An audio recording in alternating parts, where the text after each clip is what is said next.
Welcome to Module 7, Part 2, Gender Differences in Language and Emotion. 1. Gender emotion stereotypes and women's emotional double bind. Do men and women really differ in their emotional experience, expression of emotion, and judgment of others' emotions? In order to answer this question, we have to take into consideration gender emotion stereotypes. That is, emotions are experienced and expressed in a specific social cultural context, which provide norms to prescribe the emotions that are appropriate to a given situation. The social norms on maleness and femaleness in a given culture powerfully inscribe our experience and expression of emotion as gender beings. Stereotypical beliefs on gender and emotion in Western culture and society affect display, regulation, and intensity of emotions. Gender emotion stereotypes believe that women, in general, respond too quickly and intensely to emotion, express emotion frequently, have difficulty in controlling emotion or coping with emotional situations, have other-directed emotional mode, that is, an interpersonal focus, that they are bodily expressive through smile, laugh, gaze, that they are allowed to express powerless emotions such as sadness, fear, shame, or embarrassment, and positive emotions towards others. Gender emotion stereotypes in relation to men believe that generally men have cognitive control of emotion and emotional expression, have a self-directed emotional mode, that is an achievement focus. They are allowed to express powerful emotions that reflect dominance, such as anger, contempt, pride, and that their reasoning capacities are unaffected by and in control of emotions. Gender emotion stereotypes have a descriptive and prescriptive nature. Descriptive norms are emotional behaviors and expressions expected from men and women. Prescriptive norms are emotional reactions that are considered appropriate for men and women. For example, women are expected to express positive emotions towards others, and it is not appropriately seen if they express them towards themselves. Women are expected not to express anger. Men are expected not to express sadness and fear, and to be emotionally in control. However, the emotionalization of Western culture has made gender emotion stereotypes become less prescriptive, particularly in relation to men. They are allowed socially to express more powerless emotions. The relevant thing is that gender stereotypes in consistent emotional behavior and expression is disapproved and sanctioned at a social level. Women's emotional double bind means that there is a contradiction between the descriptive and prescriptive emotional norms assigned to women. Women are expected to be emotionally expressive, but socially sanctioned if they are, or if they are not, in control of emotions. I quote, "Women, more than men, are confronted with a dilemma because both their emotional expression, often judged as excessive and exaggerated, and their emotional control may lead to negative evaluations, facing an emotional double bind." This is a quote by Niedenthal. Do gender emotion stereotypes reflect or create reality? Stereotypes create reality because they create expectancy and expectations about emotionally appropriate reactions, that is, the how, when, and by whom emotions are expressed. 2. Evidences of sex differences in emotional experience and expression. Feminist psychological research on Western individuals using methodology based on memory and reflection has shown how emotions are gendered from childhood and how girls and boys report differently the experience of emotions. In relation to guilt, girls tend to feel more responsible for the well-being of others and search being successful and have a mastery of self on their own. Boys tend to expect being taken care of by others. They are expected to break authority, and they search transgression of rules and recognition by peers.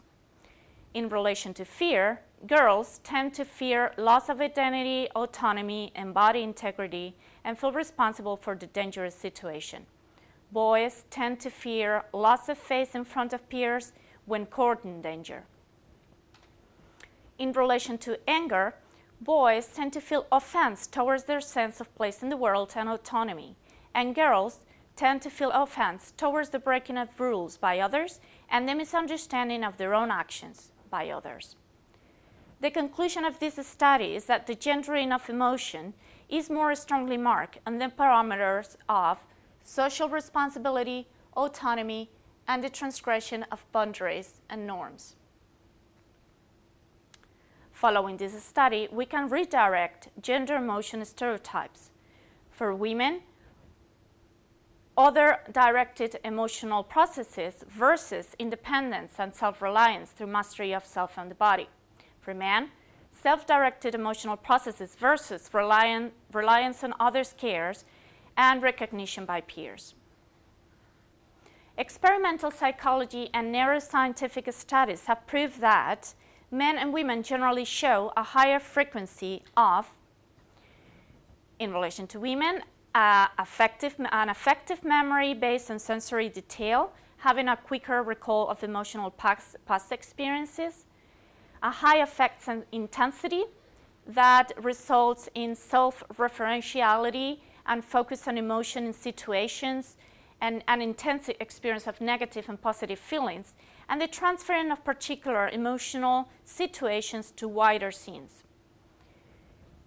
Cognitive strategies of rumination and negative emotions, emotional awareness to detect emotion in oneself and others, emotional knowledge to know and internalize emotional social norms, and the description of emotions in differentiated and integrative ways.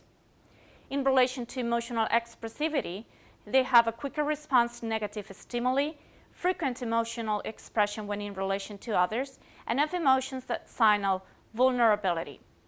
As externalizers, they experience a higher expressivity of emotion and a less bodily response to emotion. They regulate emotions due to social and impression motifs, that is, to fit expectations, to regulate approval and judgment.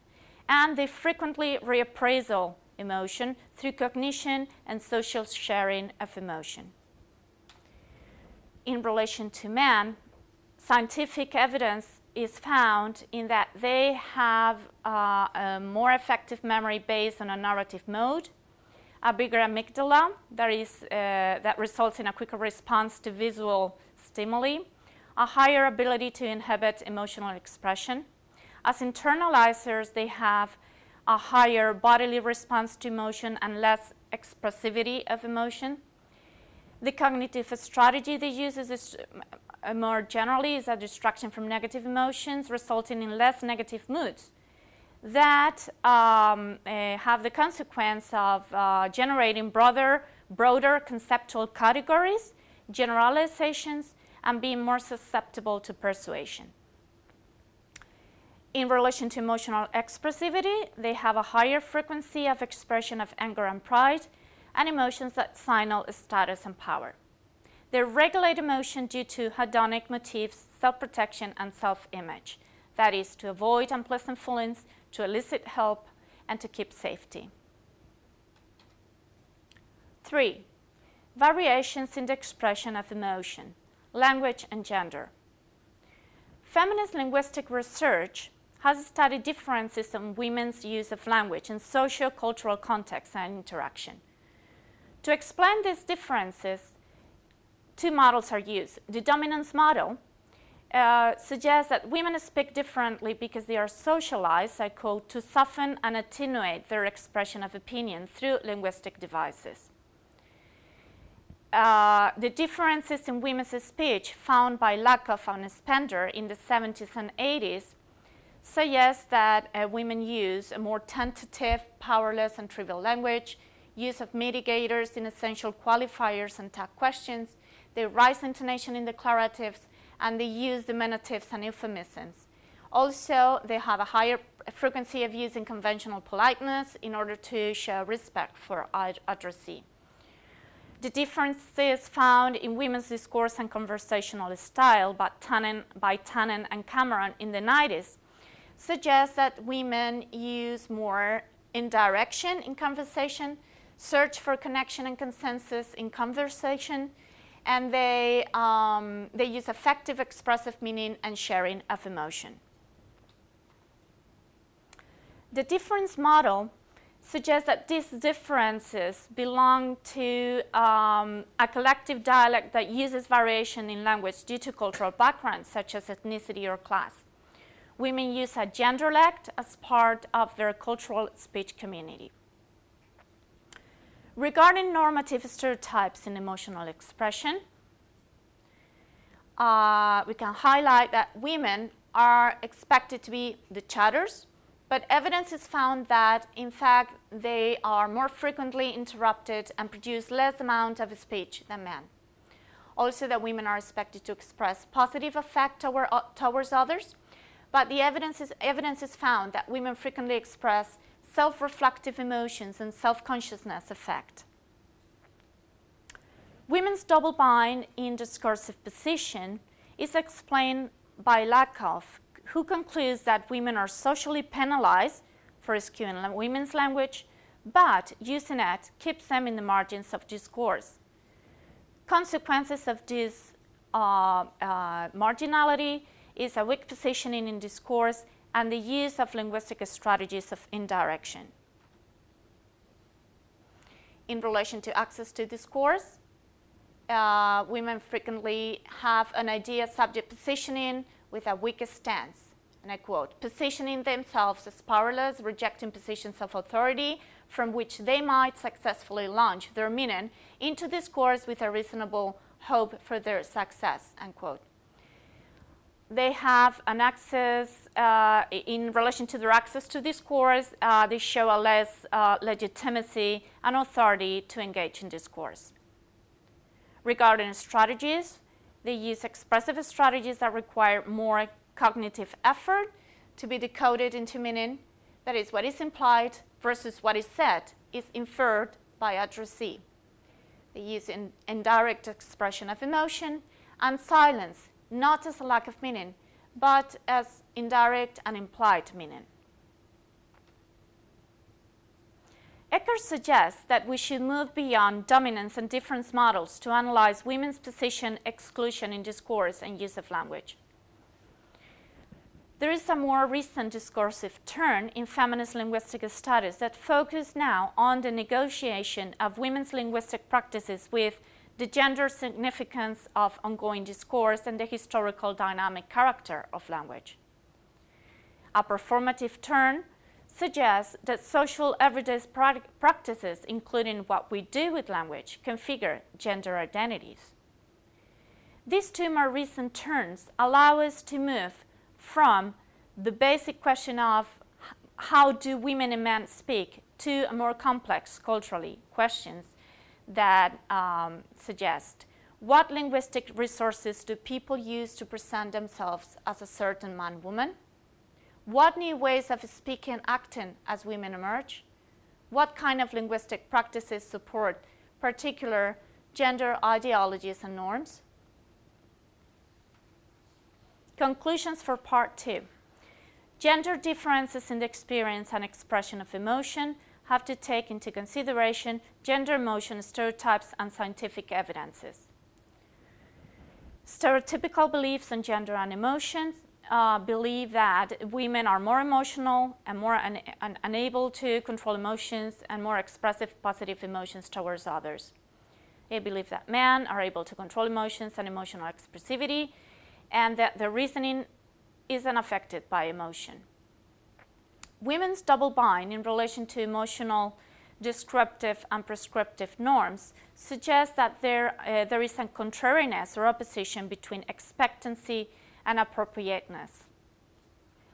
Scientific and psychological research has shown evidence about women having a self and achievement-oriented emotional mode in relation to the mastery of self and identity, and a high emotional awareness on the self and others, and emotional knowledge of social norms.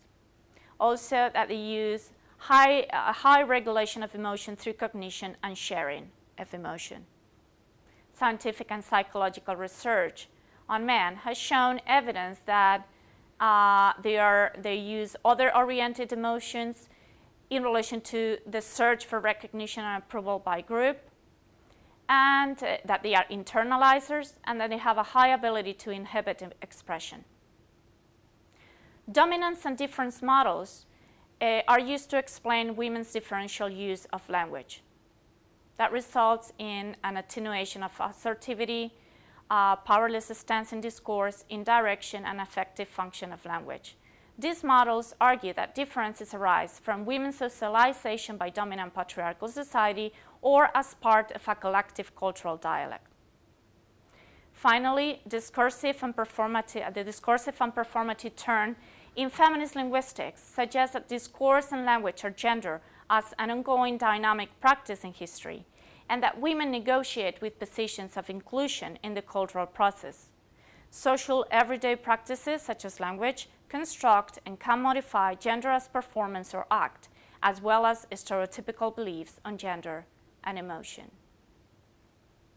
Thank you.